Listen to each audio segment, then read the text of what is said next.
इष्ट देवे वखाण्या मार्कंड मुनिये वखाण्या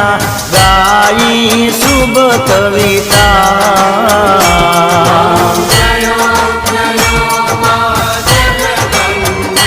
मैया संवत 1657 1622